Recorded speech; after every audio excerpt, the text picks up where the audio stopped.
During Mother's Day dinner, my sister proudly shared that her third baby was on the way. My mom clapped her hands. "This is everything I wanted." Then my dad turned to me. "You'll be helping with the kids." I froze. "Excuse me?" My sister rolled her eyes. "You're not doing anything with your life anyway. This will give you purpose."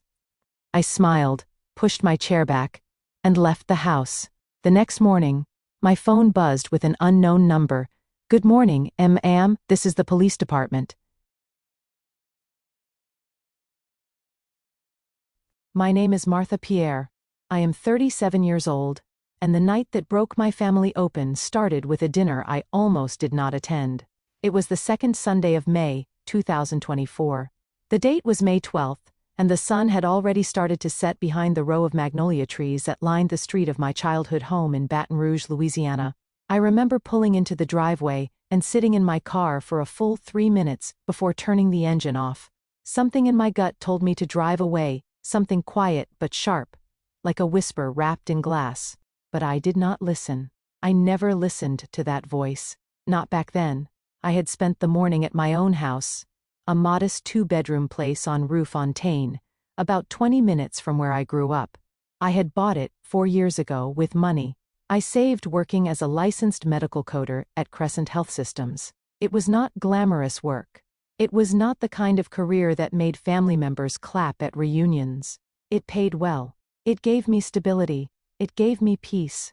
And peace was something I had learned to protect, like oxygen. I had baked a lemon pound cake that morning for the dinner, the same recipe my grandmother, Odessa Pierre, used to make every Easter. I wrapped it in foil, placed it in a box, and drove over with every intention of staying no longer than 2 hours. That was my rule.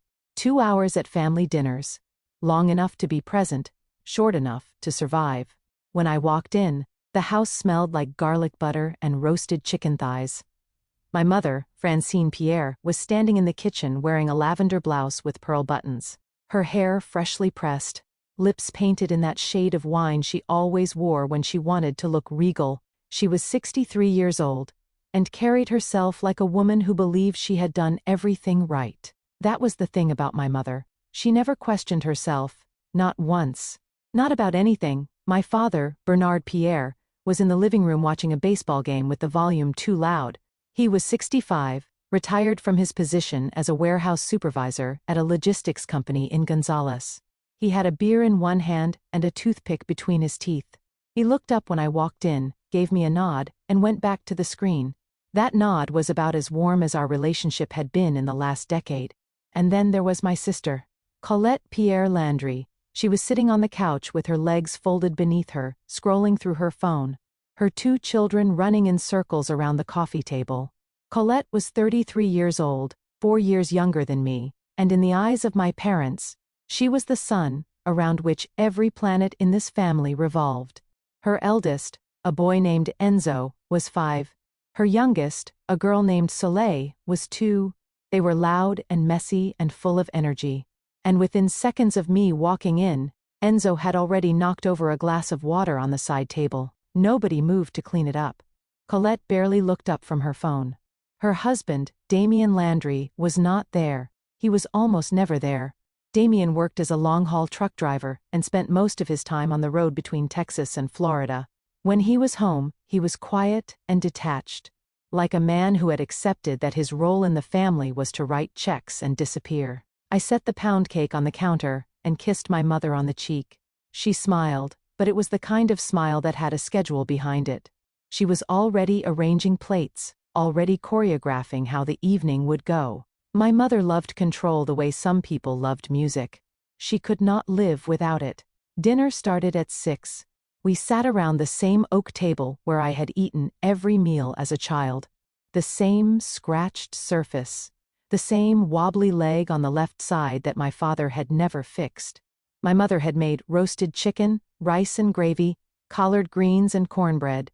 She had also made a sweet potato pie, which meant my lemon pound cake would be pushed to the side. It always was. For the first 30 minutes, things were normal. My mother talked about the women at her church group.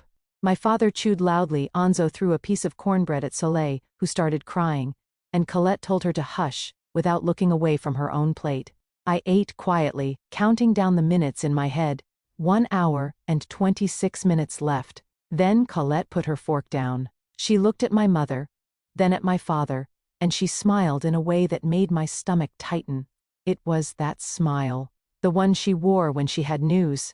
The one she wore when she knew the spotlight was about to land on her and stay. She placed both hands flat on the table and said, "I have an announcement."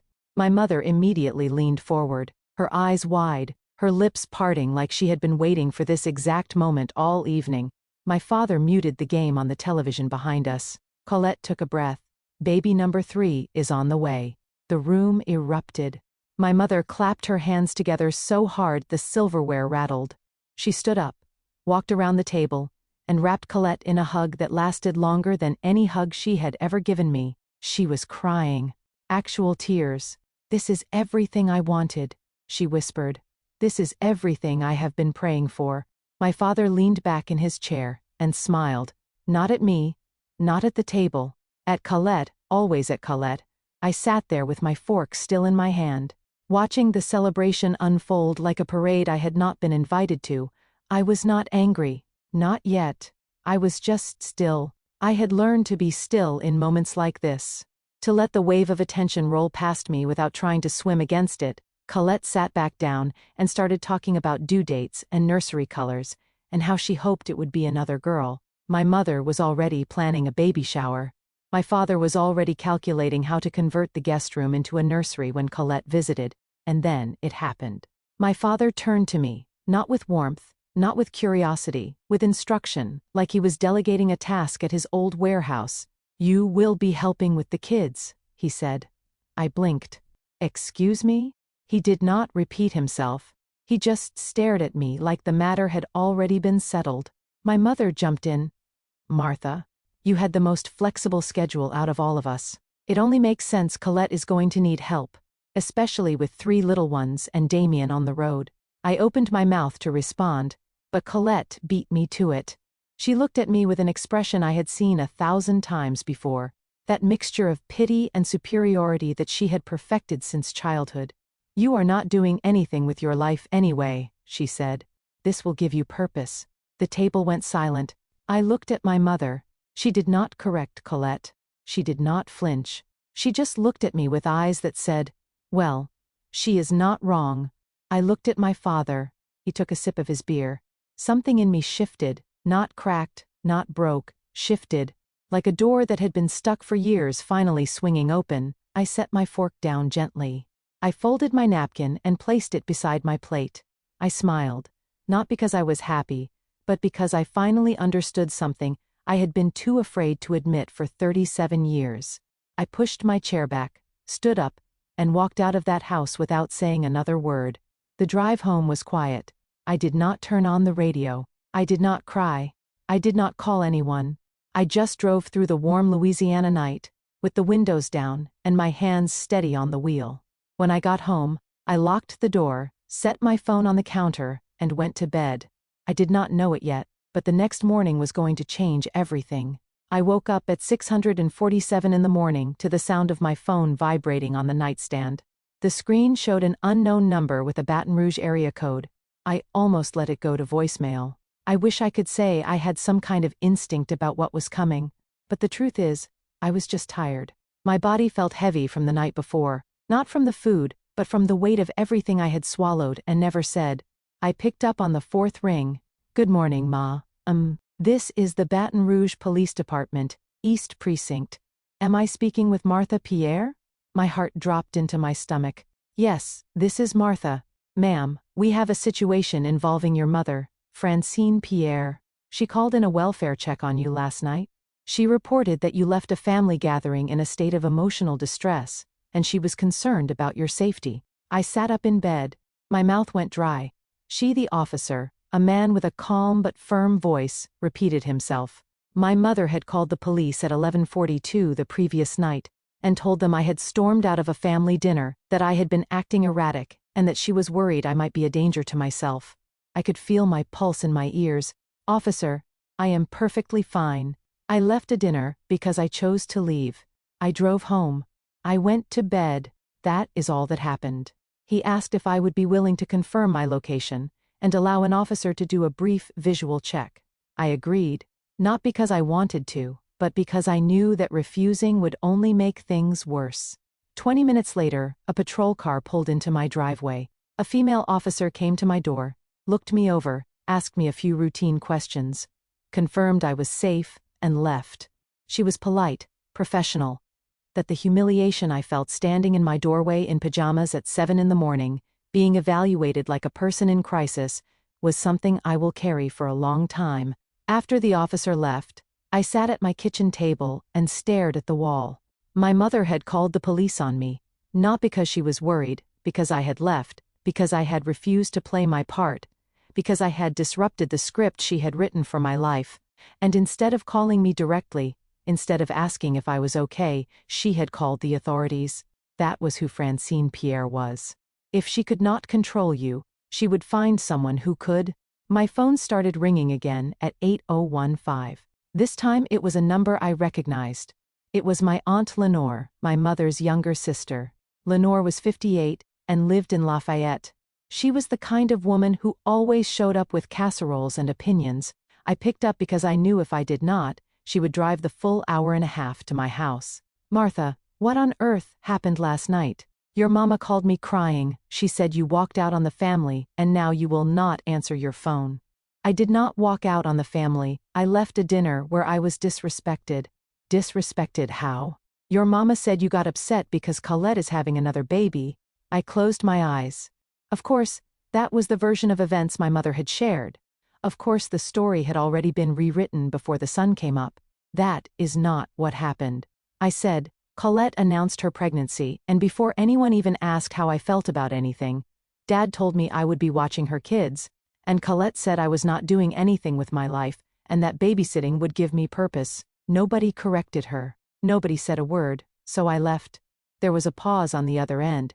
Then Lenore sighed. "Well, Martha, you know how Colette is. She does not mean anything by it. She is just stressed. You are the older sister. You are supposed to be the bigger person." I had heard that phrase so many times it had lost all meaning. Be the bigger person.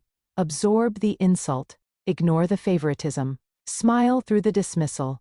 Being the bigger person in my family meant being the smaller one. It meant shrinking so that Colette could expand. I told Lenore I was fine. I needed time to think, and I hung up.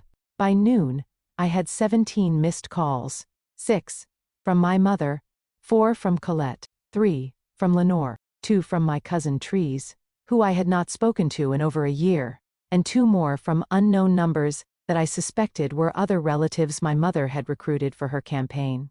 I did not answer any of them. Instead, I went to work. I logged into my remote workstation, put on my headset, and spent the next 8 hours coding patient records for a hospital system. I let the monotony of the work steady me. Diagnosis codes, procedure codes, insurance modifiers, each one a small manageable task that required focus but not emotion. It was exactly what I needed. That evening, I made myself a bowl of soup and sat on my back porch. The air was thick with humidity and the sound of crickets. I thought about my life, not with sadness, but with honesty. I was 37 years old. I owned my home. I had a stable career. I had a retirement account with just over $87,000 in it. I had no debt except my mortgage, which I was on track to pay off in 8 years. I had friends, good ones, women I had met through a book club at the public library. I volunteered once a month at a food bank on Nicholson Drive. I had a life, a real one, a quiet one, but a full one. And yet, in the eyes of my family, I had nothing. Because I was not married, because I did not have children, because I had not followed the path that Colette had followed.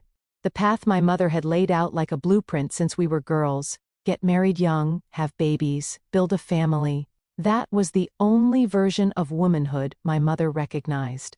Anything else was failure. Colette had followed the blueprint. She married Damien at 24, had Enzo at 28, had Salaya at 31, and now at 33, she was expecting a third on paper. She had done everything right. But I knew the truth behind the paper. Damien was gone more than he was home. Their finances were stretched so thin that my parents had been quietly covering their rent for the past year. Colette had not worked since Enzo was born.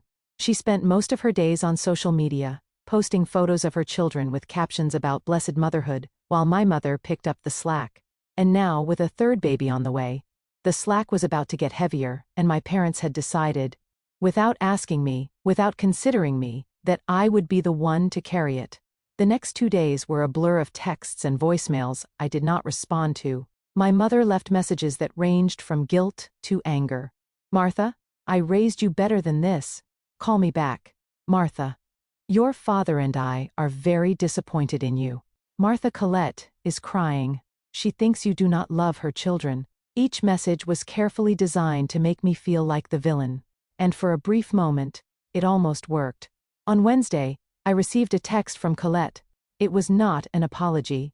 It was not a question. It was a statement. "You were being selfish. Mom and Dad are upset. You need to grow up and stop acting like the world revolves around you." I read it 3 times. Then I deleted it. On Thursday, something happened that changed the trajectory of everything. I was at my desk, reviewing a stack of outpatient records. When my personal email chimed, the subject line read, "Family Property, Succession of a Disappear." It was from a law firm in New Orleans called Marchand and Associates. The email stated that they were reaching out regarding the estate of my late grandmother, Odessa Pierre, who had passed away in November of 2019. It said there were unresolved matters related to property and assets that required my attention, and it asked me to schedule a consultation at my earliest convenience. I stared at the screen. My grandmother had been gone for nearly 5 years. Her estate had been handled, or so I had been told by my mother shortly after the funeral. I had never seen a will. I had never been given any documentation. I had simply been told by my mother that everything had been taken care of, and that there was nothing to discuss. Now apparently there was something to discuss, and the timing felt like the universe had been listening. I picked up the phone and called Marchand and Associates. A woman named Yvette answered. She was warm, but professional. She told me that a review of parish records had flagged an irregularity in the succession filing for the estate of Odessa Pierre. She asked if I could come in the following Monday. I said yes, and for the first time in days I felt something other than exhaustion. I felt clarity. The drive to New Orleans took about an hour and 15 minutes. I left early that Monday morning, May 20th, and took Interstate 10 through the swamp corridors where the cypress trees stood like ancient sentinels in murky green water. I had the windows cracked, and the radio tuned to a jazz station out of the city. The music helped. It reminded me of my grandmother. She was my father's mother, a small woman with enormous hands, and a voice like warm molasses. She had lived in a shotgun house on Dauphine Street, in the trained neighborhood of New Orleans, until she moved to a care facility in Baton Rouge in 2017. Before that, I used to visit her every other weekend. I would take the drive down, bring her groceries, cook for her, sit on her porch while she told me stories about her childhood in Opelousas, and listen to her hum hymns she had learned at Mount Calvary Baptist Church. When she was 9 years old, Colette rarely visited. She came at Christmas sometimes, and once on the birthday of my grandmother, when my mother organized a dinner. But she never made the drive on her own. She never called to check in. She never sat on that porch and listened to those hymns. When Odessa passed in November of 2019, I was the one who found her. I had gone to the care facility for my regular Tuesday visit, and the nurse told me she had gone quietly in her sleep the night before. I held her hand for 20 minutes before I called anyone. I needed that time with her. I needed to say goodbye without an audience. The funeral was held at a church in Tremé. My mother organized everything, which meant she controlled everything. The program, the flowers, the speakers, the seating. I was asked to sit in the second row. Colette sat in the first. When I asked my mother why, she said it was because Colette had the children and needed to be closer to the exit in case they got fussy. But the children did not get fussy. They sat quietly the entire time. And I sat in the second row, watching the back of my sister's head, wondering when I had become a supporting character in my own family. After the funeral, my mother told me she would handle the estate. She said there was a small savings account in the house on Dauphine Street, and that she would take care of everything. I trusted her. I should not have. that I was grieving, and grief makes you careless with trust. Now, 5 years later, I was pulling into a parking garage on POI Drest Street, and walking into the office of Marchand and Associates on the 14th floor of a glass building that overlooked the Mississippi River. The waiting room was clean and quiet. With leather chairs and a framed map of old New Orleans on the wall, I gave my name to the receptionist. And within minutes, I was shown into the office of a woman named Claudette Marchand. Claudette was in her late 50s, with Silver Street tear pulled back into a low bun, and reading glasses perched on the tip of her nose. She stood to shake my hand and gestured for me to sit. Her desk was covered in files, but the one on top had my grandmother's name on it. "Thank you for coming in, Martha. I know this may feel unexpected, especially after so many years, but I want to walk you through what we have found, and I want to make sure you understand your rights." She opened the file and placed a document in front of me. It was a copy of a will handwritten and notarized dated March 15, 2018. The handwriting was shaky, but unmistakable. It was the handwriting of my grandmother. This will was filed with the parish clerk in Orleans Parish in 2018.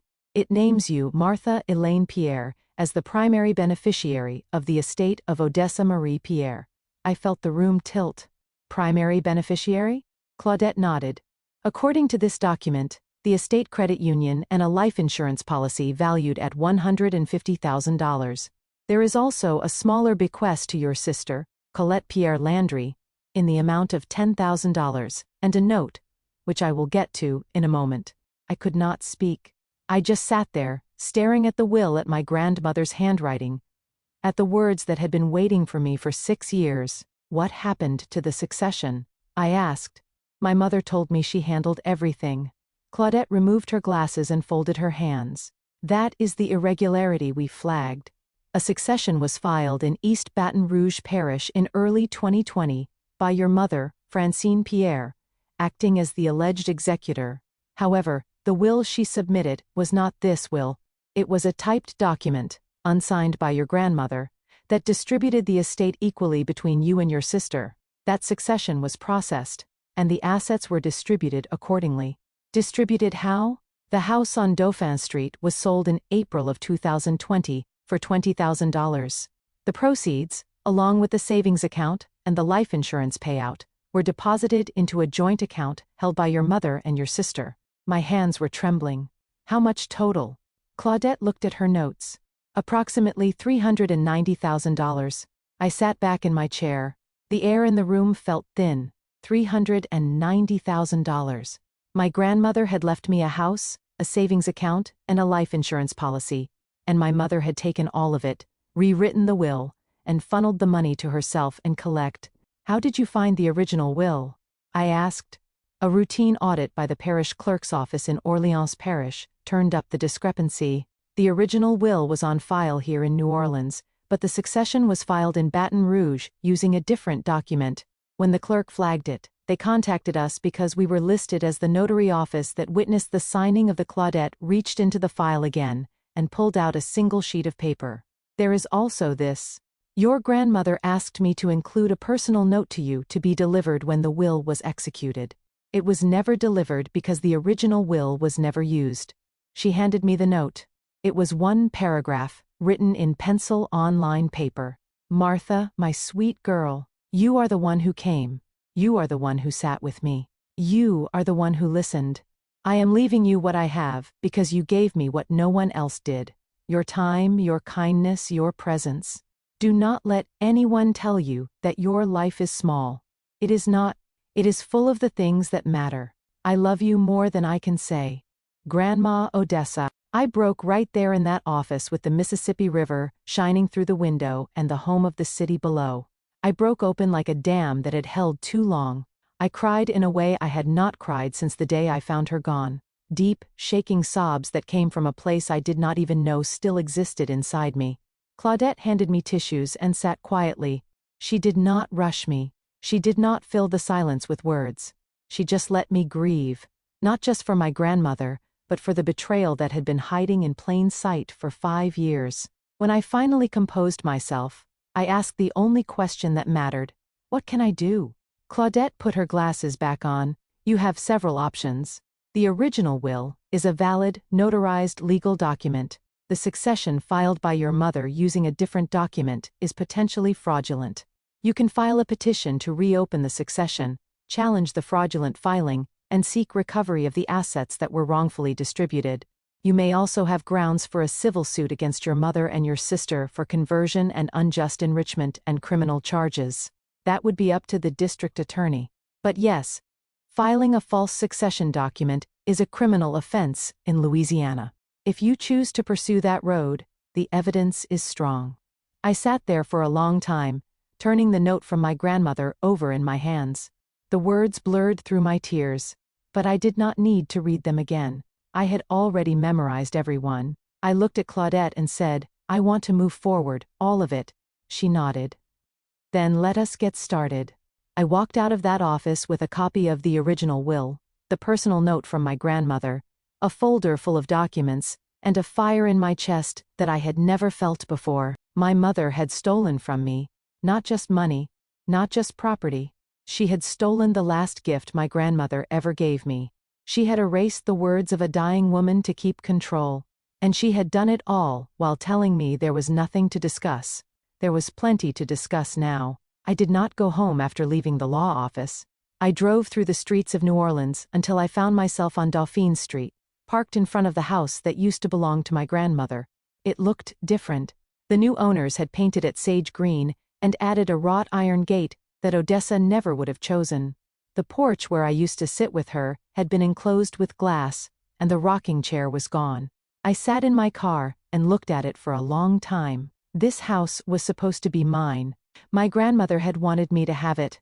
She had written it down, signed it, had it notarized, and trusted the system to carry out her wishes. But the system had been intercepted by the one person I should have been able to trust most. I drove back to the Tan Rouge that afternoon, with a plan forming in my mind. Claudette had given me a timeline. She would file the petition to reopen the succession within 2 weeks. She would also file a formal complaint with the district attorney's office regarding the fraudulent will. In the meantime, she advised me to document everything, gather any communications I had with my mother or sister about the estate, and avoid confrontation until the legal process was underway. That last part was going to be the hardest. When I got home, I opened my laptop and started going through old emails, text messages, and voicemails. I found a text from my mother dated January 5, 2020, that read, "Martha, I took care of everything with Mama's estate. Nothing complicated, just some paperwork. You do not need to worry about it." I screenshotted it and saved it to a folder on my desktop. I also found a text from Colette, dated February 2020, that said, "Mom said Grandma did not leave much, just the house and a little savings. She split it fair and square." I saved that too. Fair and square.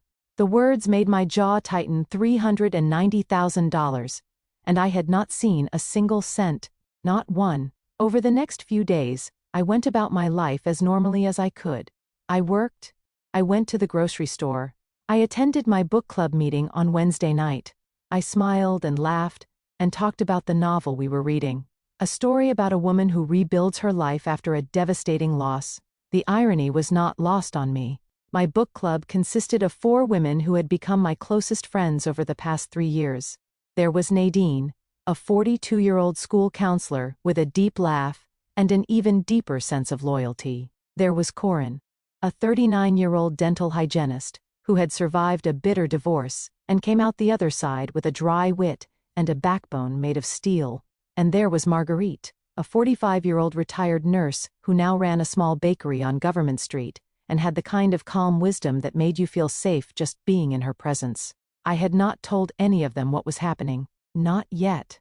But that Wednesday night, sitting in the corner of the coffee shop where we always met, Marguerite looked at me and said, "Martha, something is different. You are carrying something heavy." I almost denied it. Almost said I was fine. But I was so tired of being fine. So I told them. I told them everything.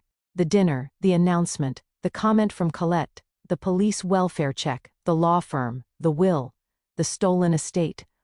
All of it. When I finished, the table was silent. Nadine had her hand over her mouth. Corinne was shaking her head slowly, Marguerite reached across the table and took my hand. Martha, Corinne said, your mother committed a crime. You understand that, right? That is not a family misunderstanding. That is fraud. I know, I said. And I am pursuing it. Good, Nadine said, because if you do not, it will eat you alive. And that woman, your mother, she has been eating you alive your whole life. This is just the first time you can see the teeth marks. That phrase stayed with me. The teeth marks. I had been bitten so many times by the casual cruelty of my family that I had stopped feeling the pain. I had mistaken numbness for healing, but numbness is not healing. It is just a body and shock, waiting for the adrenaline to wear off. On Friday of that week, my mother showed up at my house and announced. She pulled into my driveway and her silver sedan at 4:30 in the afternoon, while I was watering the small vegetable garden, and I kept in my backyard. I heard the car door and came around the side of the house to find her standing on my front porch, with her arms crossed and her chin lifted. In that way, she always held it when she was about to deliver a lecture. Martha, this has gone on long enough, she said before I even reached the porch steps. You have not returned my calls. You have not spoken to your sister. You missed church on Sunday. People are talking. People are always talking, Mom. That has never bothered me. Well, it bothers me. You are making this family look bad. I stopped at the bottom of the steps and looked up at her. For the first time in my life, I did not feel small standing beneath her gaze. I felt grounded, rooted, like the magnolia trees on her street that had been growing long before any of us were born. I am not going to apologize for leaving that dinner, I said. I was disrespected by you, by Dad, by Colette. And instead of calling me to see if I was okay, you called the police. I was worried about you. No, you are not. You are angry that I left. There is a difference. Her jaw tightened. She unfolded her arms and took a step toward me. Martha Elaine Pierre, I am your mother. I have sacrificed everything for this family. And you are going to stand here and accuse me of not caring. I am not accusing you of anything, I said. Not yet. Something flickered behind her eyes, a flash of something I had never seen before. It was not guilt. It was fear, just for a second. And then it was gone, buried beneath the same mask of righteous indignation she had worn my entire life. What does that mean? She asked. It means I think you should go home, Mom. She stared at me for a long moment. Then she turned, walked back to her car, and drove away without another word. I watched her taillights disappear around the corner, and then I went inside and locked the door. That night, I sat at my kitchen table with my grandmother's note in front of me. I read it again, slowly, letting each word settle into my bones. You are the one who came. You are the one who sat with me. You are the one who listened. Those words were not just a gift. They were evidence. Evidence that I had mattered. Evidence that someone in my family had seen me, had valued me, had loved me not for what I could do for them, but for who I was. I placed the note in a fireproof lockbox I kept in my bedroom closet, along with the copies of the will and the legal documents from Claudette. Then I went to bed the following Monday, May 27th. Claudette called me with an update. She had filed the petition to reopen the succession in Orleans Parish Civil District Court.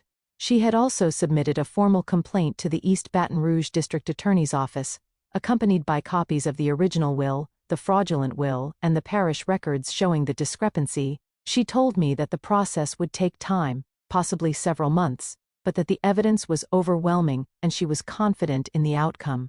There's one more thing, she said. I did some additional research on the property sale. A house on Dauphine Street was sold to a developer for $210,000. However, comparable properties on that street have since been appraised at values between $300,000 and $300,000. The house may have been sold under market value, which could indicate additional irregularities in the transaction. I closed my eyes. Every new piece of information was another layer of betrayal, another revelation that my mother had not just stolen from me. She had done it carelessly, cheaply, as if what my grandmother left behind was not even worth the effort of doing it right. Thank you, Claudette, I said. Keep me updated on everything. I will, Martha. And I want you to know something. Your grandmother was a remarkable woman. I only met her once, the day she signed that will. But she spoke about you with so much love. She wanted you to be protected. That is why she came to me." I hung up and sat in the silence of my house, and for the second time that month, I cried. But these tears were different. They were not tears of grief or humiliation. They were tears of something I had not felt in a very long time. They were tears of being believed. The next few weeks moved slowly, like a river carrying something heavy beneath its surface. I went to work every day. I tended my garden. I met with my book club. I lived my life with a deliberate, measured calm that surprised even me. On the outside, nothing had changed. But on the inside, I was preparing. Claudette kept me informed through weekly phone calls and occasional emails.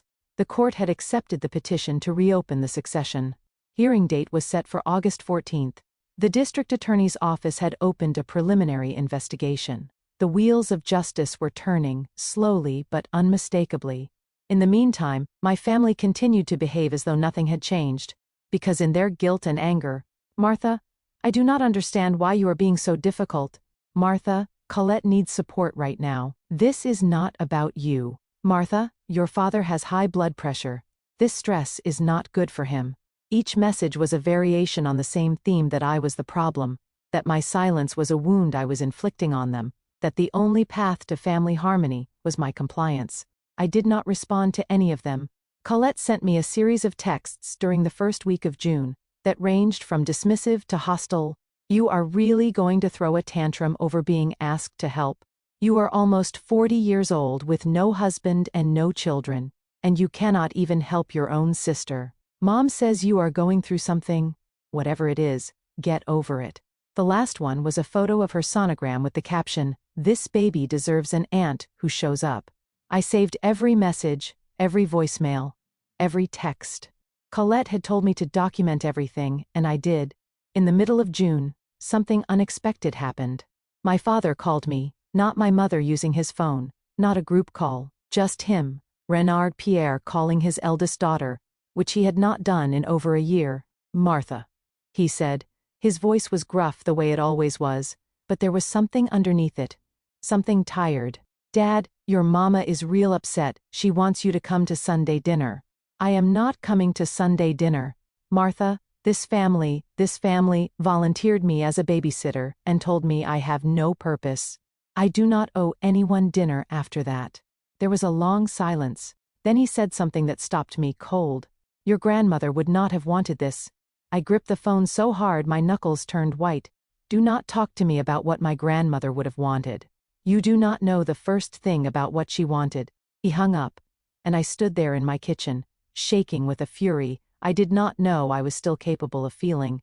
That was the moment I realized the hardest part of this was not the legal battle. It was the emotional one, because even though I knew what my mother had done, even though I had the documents and the evidence and the truth, there was still a part of me, a small and stubborn part, that wanted to be wrong, that wanted there to be an explanation, that wanted my mother to be the person I had always wished she was instead of the person she had always been. But wishing does not change facts, and the facts were clear. At the end of June, Claudette called with a new development. The district attorney's office had subpoenaed bank records from the joint account held by my mother in Colette. The records showed that the $390,000 had been deposited in installments between February and May of 2020. Of that amount, approximately $260,000 had been withdrawn by my mother over the following 2 years. Roughly $95,000 had been transferred to an account in the name of Colette Pierre Landry, and the remaining $35,000 had been used to pay off a car loan in the name of Renard Pierre. Every member of my family had benefited from the theft, every single one. "Where did the $260,000 go?" I asked. "We are still tracing it," Claudette said, "but based on what we have so far, a significant portion was used to pay off the mortgage on your parents' house, and the rest appears to have been spent on various personal expenses, home renovations, travel, and gifts." "Gifts?" I repeated. "She stole my inheritance and bought gifts." "I know this is painful, Martha, but this is exactly the kind of evidence that strengthens your case. The paper trail is clear. There is no ambiguity here." After we hung up, I sat on my back porch and watched the sun go down. The sky turned orange, then pink, then a deep purple that reminded me of the lavender fields my grandmother used to describe from her childhood in Opelousas. She would tell me about running through those fields as a girl, about how the smell would stay in her hair for days, about how her mother would scold her for coming home with purple stains on her dress. I wondered if my grandmother had known, on some level, that this would happen, if that was why she had gone to a notary in New Orleans, instead of handling things through my mother, if she had seen the favoritism and the manipulation, and had tried, in her own quiet way, to protect me from it. I think she did. I think she knew exactly who her daughter-in-law was. And I think she loved me enough to plan ahead. July arrived with a heat wave that turned Baton Rouge into a furnace. The air was so thick, you could almost chew it. I spent the 4th of July at Marguerite's bakery, helping her set up a dessert table for a neighborhood block party. She had made red velvet cupcakes and blueberry tarts, and a white chocolate cheesecake that looked like a work of art. We sat in lawn chairs on the sidewalk, and watched fireworks explode over the rooftops, while children ran through the street with sparklers. "How are you holding up?" Marguerite asked, her voice gentle against the pop and crackle of the fireworks. "I am okay," I said. "I am better than okay, actually. I feel like I have been walking through fog for years, and someone finally turned on a light. The light was always there, Martha. You just finally stopped letting other people stand in front of it." I smiled. It was the first genuine smile I had felt in weeks on July 10th. I received a letter in the mail from Claudette. It was a formal notification that the court had granted the petition to reopen the succession, and had scheduled an evidentiary hearing for August 14th.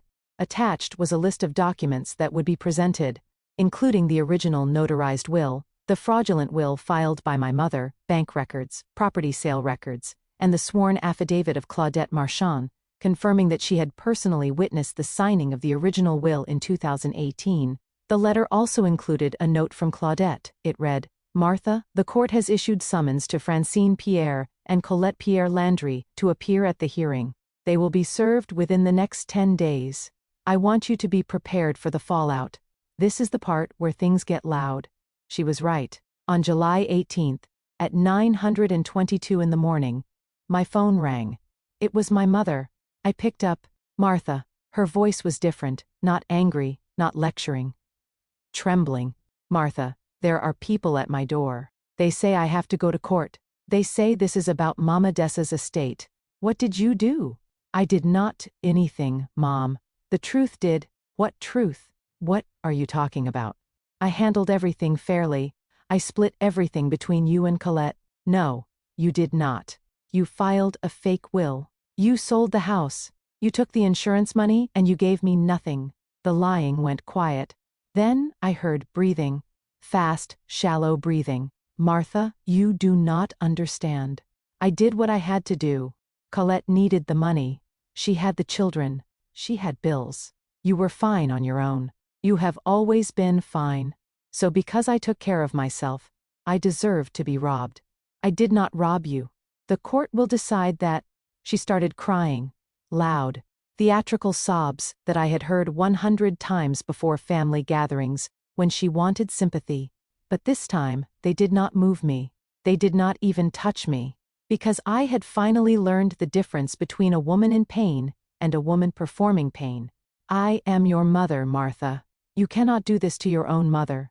You were also the executor of your mother-in-law's estate, and you stole from your own daughter. So let us not talk about what family should and should not do." I hung up the phone and set it face down on the counter. Then I went outside, watered my tomatoes, and waited for August. August arrived like a reckoning. The heat had not broken, and the city of Baton Rouge moved through its days with a sluggish, sweat-drenched patience that matched my own I had been waiting for months. I could wait a little longer. In the days leading up to the hearing, the family campaign intensified. My Aunt Lenore called twice.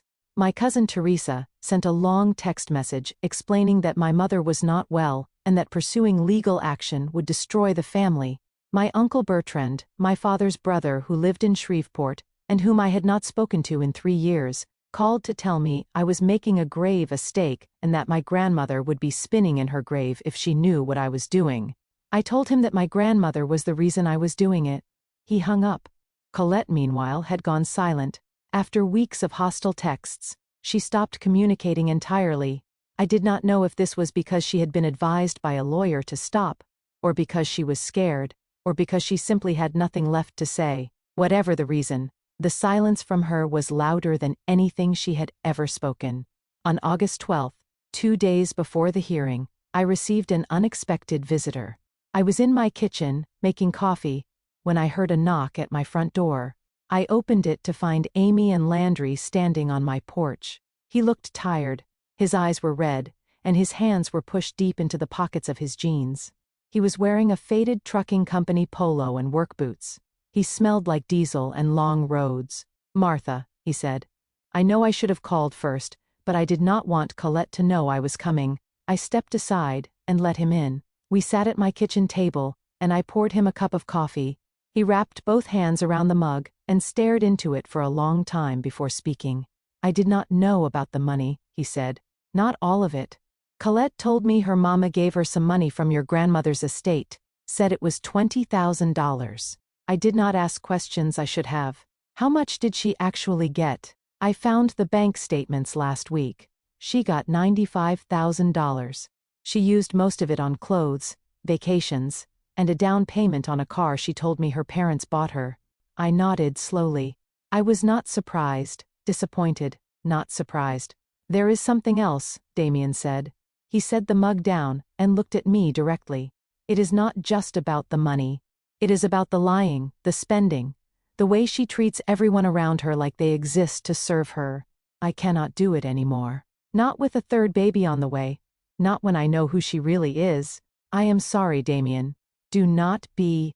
I should have seen it sooner.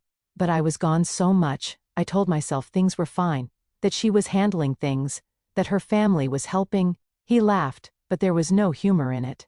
Her family was helping all right. Helping themselves. He stayed for about an hour. Before he left, he handed me a USB drive. "There are bank statements on there, text messages between Colette and your mama about the money. I found them on an old tablet Colette left in the closet. I do not know if they help your case, but I figured you should have them." I took the drive and thanked him. He shook my hand, walked to his truck, and drove away. I never saw him at my house again after that day, but what he gave me was invaluable. I called Colette immediately and told her about the visit and the USB drive. She asked me to bring it to her office the next morning. I drove to New Orleans at dawn on August 13th, handed over the drive, and sat in the waiting room while her team reviewed the contents. When she came out an hour later, she was holding a printed stack of text messages, and her expression was one I had not seen before. It was satisfaction, tempered by disgust. "Martha, these messages are extraordinary evidence. There are multiple exchanges between your mother and Colette discussing the estate, the sale of the house, the distribution of funds, and this is the critical part, explicit acknowledgement that the original will left everything to you. They knew. They both knew.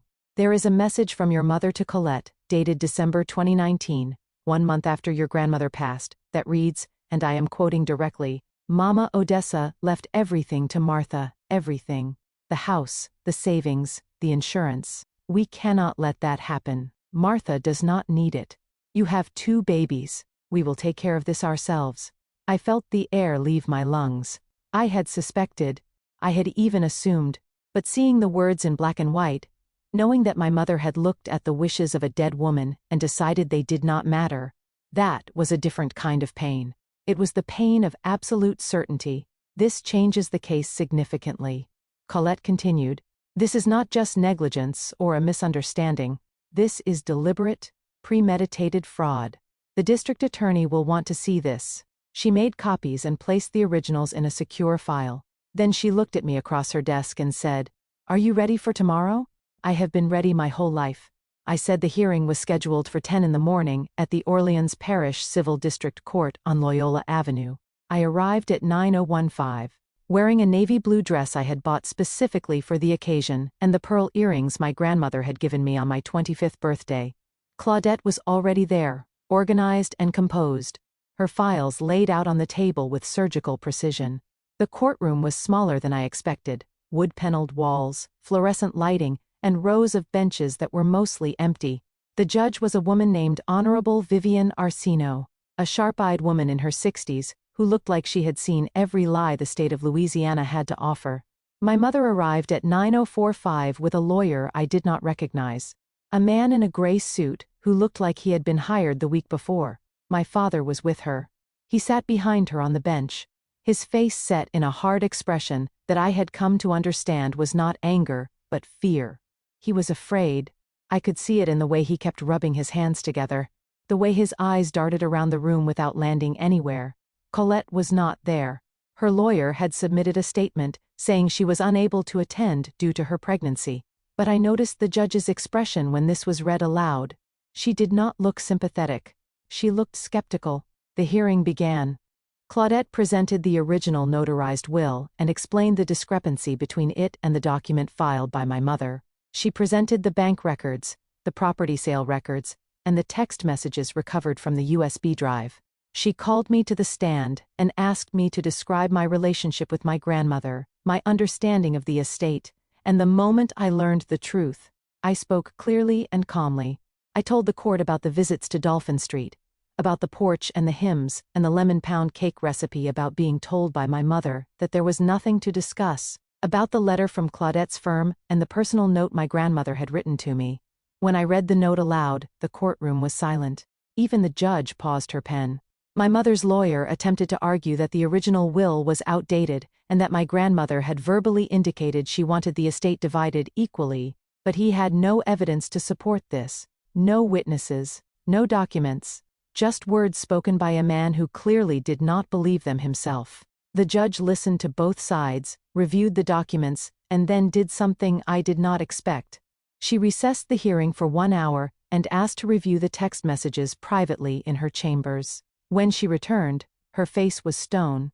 "The evidence before this court is clear and overwhelming," she said. "The original notarized will of Odessa Marie Pierre, dated March 15, 2018, is valid and enforceable. The succession filing made in East Baton Rouge Parish using an alternate unsigned document is hereby declared fraudulent and void. This court orders the full restitution of all assets, proceeds, and distributions from the estate of Odessa Marie Pierre to the rightful primary beneficiary, Martha Elaine Pierre." She looked directly at my mother. "Mrs. Pierre, the conduct revealed in these proceedings is deeply troubling. This court will be referring this matter to the district attorney for criminal review." My mother stood up so fast her chair scraped against the floor. Her lawyer grabbed her arm and whispered something, but she pulled away. "This is my family," she said, her voice cracking. "You cannot put a mother in jail for trying to help her children." The judge removed her glasses. "Mrs. Pierre, you did not help your children, you defrauded one of them. That is not motherhood. That is theft. Sit down." My mother sat, and for the first time in my life, I watched someone tell Francine Pierre to sit down, and she did. The aftermath of the hearing unfolded in stages, like a storm that does not arrive all at once, but builds layer upon layer, until the sky can no longer hold itself together. The first stage was silence, complete, absolute silence from my family. No calls, no texts, no voicemails, no surprise visits for 3 full weeks after the hearing. I did not hear from a single member of the Pierre family. It was as though I had been erased from their world, and honestly, it was the most peaceful period I had experienced in years. I used that time to breathe. I went to work. I attended my garden. I sat on my porch in the evenings with a glass of sweet tea and listened to the crickets. I read 2 novels from Marguerite's recommendation list. I attended my book club, and, for the first time, I talked about what had happened in court. Nadine cried. Corinne said a word I will not repeat here, but that perfectly captured the situation. Marguerite just held my hand and said, "Your grandmother is proud of you, Martha. She is so proud." The second stage was legal. Claudette worked with the court to begin the restitution process, because the house on Dauphin Street had already been sold. I could not recover the property itself, but the court ordered full financial restitution at the appraised market value of the home, which independent assessors placed at $325,000, not the tune $10,000 my mother had sold it for, combined with the savings account balance, the life insurance proceeds, and interest. The total restitution order came to approximately $475,000. My mother did not have $475,000. The money she had taken had been spent, scattered across mortgage payments and car loans and renovations and shopping sprees, and all the small, selfish indulgences of a woman who believed she was entitled to everything she touched. Claudette filed liens against the house of my parents, and began the process of garnishing whatever assets could be recovered. At the same time, the district attorney's office moved forward with criminal charges. In early September, my mother was formally charged with felony fraud, forgery, and theft by conversion. The charges carried a maximum sentence of 10 years. She was released on a $25,000 bond, which my father paid using money borrowed from Uncle Bertrand. The news traveled through the family like wildfire through dry brush. Within days, I began receiving calls from relatives I had not heard from in years. Some were sympathetic. Some were curious. Some were outraged, not at my mother, but at me. My Aunt Lenore left a voicemail that said, "I hope you are happy, Martha. You have ruined your mother's life. Over money, over house. Your grandmother would be ashamed." I deleted it without flinching. My cousin Teresa sent a text that read, "This was a family matter. I should have stayed in the family. You had no right to bring the courts into this." I did not respond. Uncle Bertrand called and spoke to me directly. He was angry. He said I had humiliated the family. He said my father was not sleeping. He said my mother had stopped eating. He said I had broken something that could never be fixed. "What my mother broke cannot be fixed either," I said. "She stole from a dead woman from her own mother-in-law. From me, and she did it while looking me in the eye, and telling me there was nothing to discuss. If the family is broken, she is the one who broke it." He did not have an answer for that. He just sighed and hung up. The third stage was personal, and it was the hardest of all. Because while I was winning the legal battle, I was losing something else, something I had not expected to mourn. I was losing the illusion of my family, the version of my family I had carried in my heart for 37 years, the version where my mother loved me equally, where my father saw me, where my sister was simply difficult but deep down cared. That version was dying, and its death was not quick. It was slow and aching, and came in waves that hit me at the strangest moments. I would be making breakfast, and suddenly remember the time my mother taught me to braid hair in the kitchen. I would be driving to work and hear a song that my father used to hum on Saturday mornings. I would see a pair of sisters laughing in the grocery store, and feel a sharp sting behind my eyes. These memories were real. The love behind them may have been real too, once, but it had been conditional. It had always been conditional, and conditions are not love. They are contracts. In mid-September, I received a letter from Colette, not a text, an actual letter, handwritten on cream-colored stationery. Delivered to my mailbox in a lavender envelope, I opened it at my kitchen table with steady hands. It read, "Martha, I know you probably do not want to hear from me, and I do not blame you. I have been sitting here trying to figure out what to say, and everything I write sounds like an excuse. So I am just going to tell you the truth. I knew about the will. Mom told me about it right after Grandma Dessa died. She said Grandma had left everything to you, and she said it was not fair. She said I was the one with children, the one who needed help, the one who deserved the money, and I believed her. I wanted to believe her, because it was easier than admitting that Grandma loved you more, or that maybe she had a good reason too. I am not writing this to ask for forgiveness. I know I do not deserve that. I just wanted you to know that I see it now. All of it. The way Mom used us against each other, the way she made me feel like I was special, and made you feel like you were nothing. And the truth is, you were always the strong one. You were always the one who showed up. I just did not want to see it, because if I did, I would have had to admit what I was. And I was not ready for that. Damien is leaving me. I am 6 months pregnant. I have no money and no plan. And I know none of that is your problem. I just needed you to know that I am sorry, not because I want something from you, but because you deserved to hear it a long time ago. Colette. I read the letter 3 times. I folded it. I placed it in the lockbox, with my grandmother's note and the legal documents, and then I sat in my kitchen and let the silence hold me. I did not cry. I did not feel angry. I felt something more complex than either of those things. I felt the weight of a truth I had always known, but had never heard spoken aloud. My sister knew she had always known, and she had chosen the money and the favoritism and the lie because it was easier, because being chosen by my mother, even when that choosing was built on stolen ground, felt better than being overlooked. I understood it. I did not forgive it, but I understood it. The following week, I made a decision that surprised everyone, including myself. I called Claudette and told her I wanted to separate the restitution process from the criminal case. I told her I would pursue every dollar owed to me, but I did not want my mother to go to prison. Claudette was quiet for a moment. Martha, that is entirely your choice. I want you to know that the criminal case is in the hands of the district attorney now. Your preference will be considered, but it is not the deciding factor.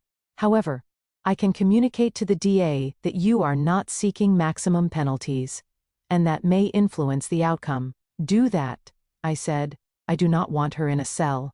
I want her to face what she did. There is a difference. You are a bigger person than most, Martha. I am not trying to be bigger. I am trying to be free. And I meant it. Every word. October came with cooler air in the first whisper of fall. The magnolia trees held their leaves, as they always did, stubborn and green. Against the changing season, I started walking every morning before work. A 2-mile loop through my neighborhood that took me past the community garden on Elm Street and the small pond where the egrets gathered at dawn. The walks became a kind of meditation, a way to organize my thoughts before the day unfolded. The restitution process was moving forward. Claudette had successfully obtained a court order requiring the sale of a rental property my mother had purchased in 2021 using funds from the stolen estate. The property, a small duplex on Plank Road, had been bought for $120,000 and was currently appraised at Fort Hayne $5,000. The proceeds from the sale would go directly to me, combined with the lien on the house of my parents and the garnishment of the savings of my mother. Claudette estimated I would recover approximately $300,000 of the $400,000 of the $475,000 owed to me. The remaining amount would be subject to an ongoing payment plan. It was not everything, but it was enough. Enough to honor what my grandmother intended, enough to build a future she would have been proud of. On October 5th, I did something I had been planning for weeks. I drove to New Orleans, to Dauphine Street, and knocked on the door of the house that used to belong to my grandmother. The woman who answered was named Sylvie, a young woman in her early 30s with paint on her hands and a baby on her hip. She looked at me with curious, kind eyes. "I am sorry to bother you," I said. "My grandmother used to own this house.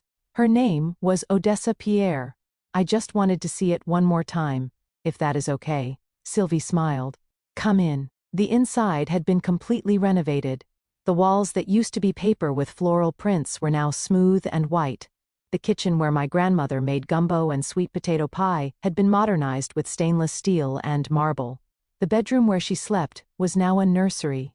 But the bones of the house were the same: the creaking floorboards near the bathroom, the uneven door frame between the kitchen and the hall, the window in the front room that always let in too much light on summer mornings. I stood in that front room and closed my eyes, and for just a moment, I was 22 years old again, sitting on the floor while my grandmother hummed to him from the kitchen, and the smell of lemon pound cake filled the air.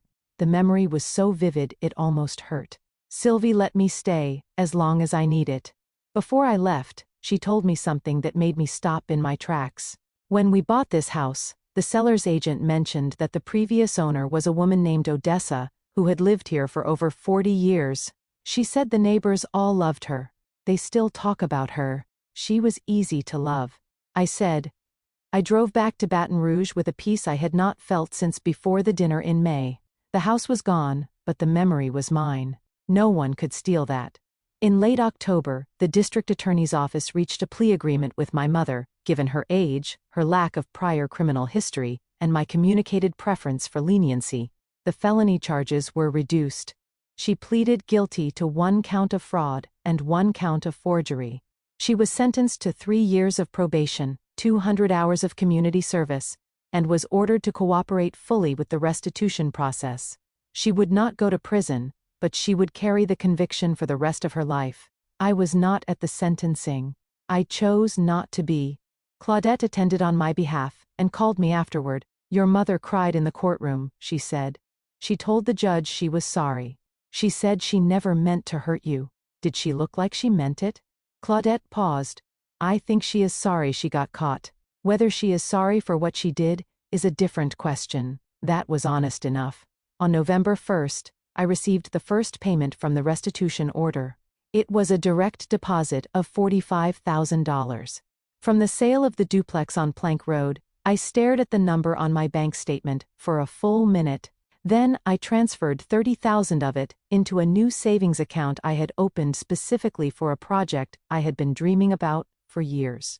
The project was simple.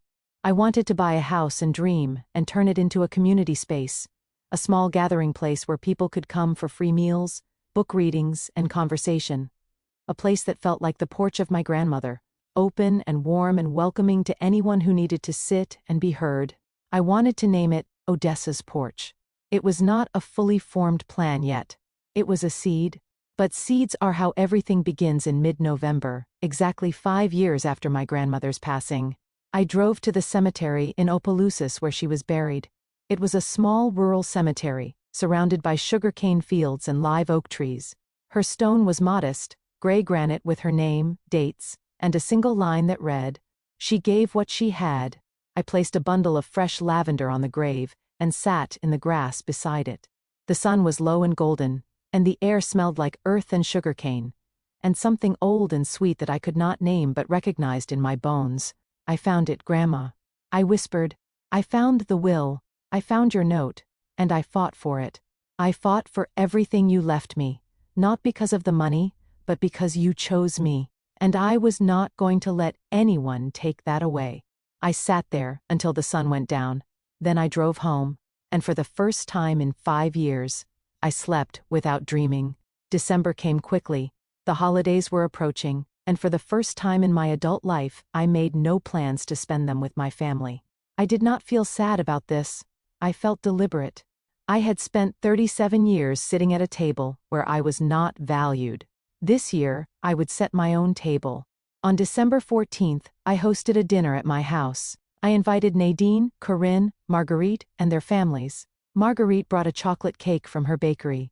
Nadine brought her famous jambalaya.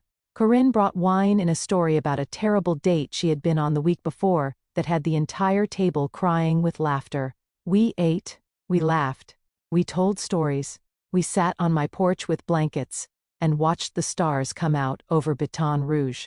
It was simple and warm and full of the kind of love that does not come with conditions. At night, after everyone left, I washed the dishes and looked out my kitchen window at the quiet street. I thought about the dinner in May, the one where my family told me I had no purpose. And then I thought about this dinner, the one where I had filled my house with people who saw me, who valued me, who loved me as I was. The contrast was everything. I dried my hands, turned off the lights, and went to bed with a full heart. January of 2025 arrived with a cold snap that covered Baton Rouge in a thin layer of frost. It was unusual for Louisiana, and the whole city seemed to move slower. Bundled in coats it rarely wore, I stood at my kitchen window on the morning of January 2nd and watched the frost melt from the grass as the sun came up. There was something symbolic about it, a frozen surface giving way to warmth, revealing what was underneath all along. The restitution payments continued to come in. I made January.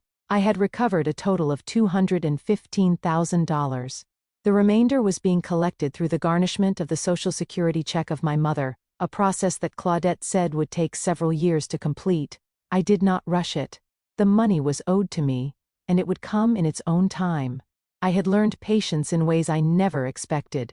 The project I had been dreaming about, Odessa's Porch, began to take real shape. I found a property and dream. A former corner store on Ursulines Avenue that had been vacant for 2 years.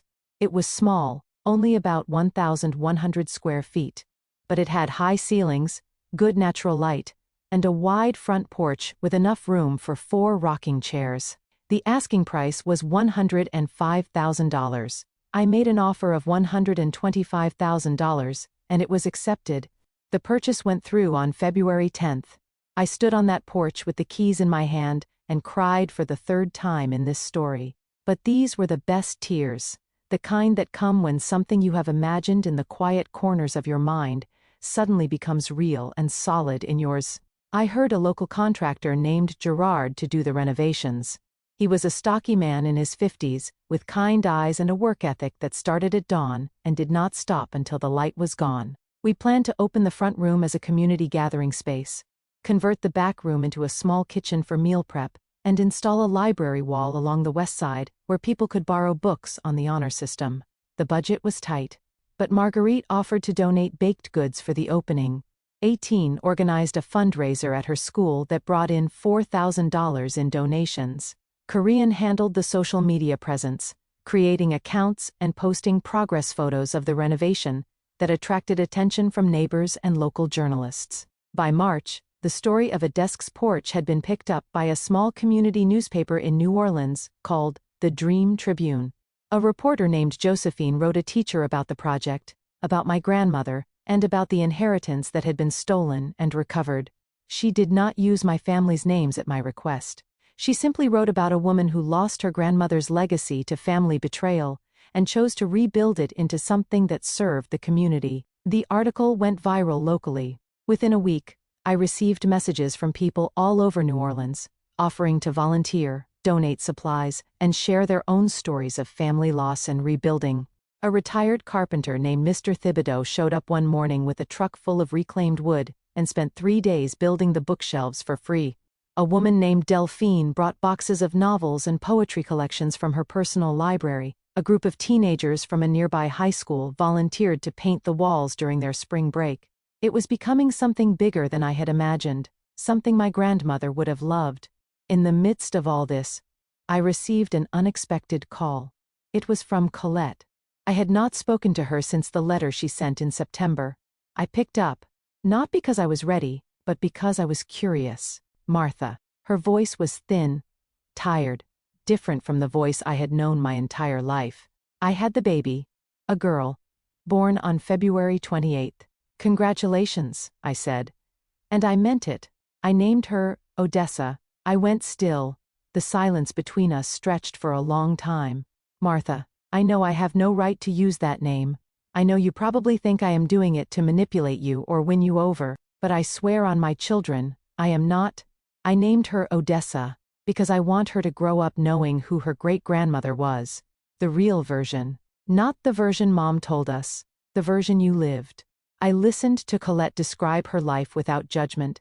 She offered no excuses, only facts. I stated clearly that I would not fund her existence or replace her choices, but if she committed to genuine rebuilding, I would offer distant support. She thanked me, and I instructed her to prove it through actions.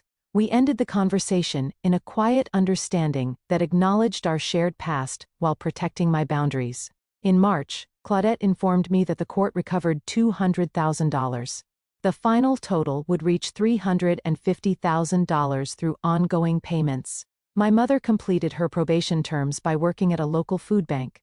A permanent mean now secures the house of the parents, ensuring any sale profits would transfer to me first.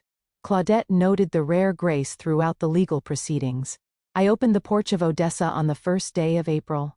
The space featured reclaimed furniture, community shelves, and a bright common room. 7 visitors arrived initially, and the number soon grew past 40. People came to read, share meals, and find belonging. I placed a framed note of the grandmother above the entrance, reminding every visitor that a life filled with meaningful things is never small. Today, on the 8th day of April in 2026, I sit on my designated chair before opening hours. The past year transformed everything. The community space now provides 3,000 meals, hosts book discussions, and supports tutoring and grief groups. Marguerite leads the kitchen. Nadine coordinates school partnerships. Corinne manages outreach, and Mr. Thibodeau maintains the property. The restitution funded the renovation, and an endowment of $40,000 covers ongoing costs. The doors remain open to all without charge. My internal world shifted as profoundly as the building. For decades, I accepted a role written by the family, but I finally claimed my own narrative. I do not speak with my mother, though I hold no active hatred. My father called briefly for my birthday, a quiet acknowledgement of his past compliance. Colette and I exchanged monthly calls, focused only on present events and safe topics. She studies medical billing while working, and our connection remains fragile but honest. I hold little Odessa on weekends now. Enzo and Solaya visit often, knowing me only as a steady presence. I realized that my life was never incomplete. My relatives simply punished my independence because it defied their expectations. I stopped accepting that punishment the night I left at dining table. If I could speak to my younger self, I would advise her to listen to her instincts and walk away when the situation demanded it. Boundaries represent the structure of self-respect, not acts of cruelty. The grandmother understood that love requires no earning. She left me a clear message, which my mother tried to hide. But the truth prevailed. At 38 years old, I own my residence, lead a thriving community space, and maintain financial independence. I possess real purpose, built quietly and intentionally. And my name is Martha Pierre. I was told I had no direction, so I created my own. I chose justice over silence, and found my future beyond that room. Painted sign hangs above the entrance, reading that everyone deserves a place to sit and be heard. That gift belonged to me first. I now share it with others. If you have ever been the family member who was taken for granted, the one who was expected to give without receiving, the one who was told your life did not matter because it did not look like everyone else's, I want you to hear me. Your life matters. Your boundaries matter. Your peace matters. And the people who love you, the real ones, will never ask you to sacrifice yourself for their comfort. Push your chair back. Stand up. Walk out. And do not look back until you are ready. Leave it in the comments.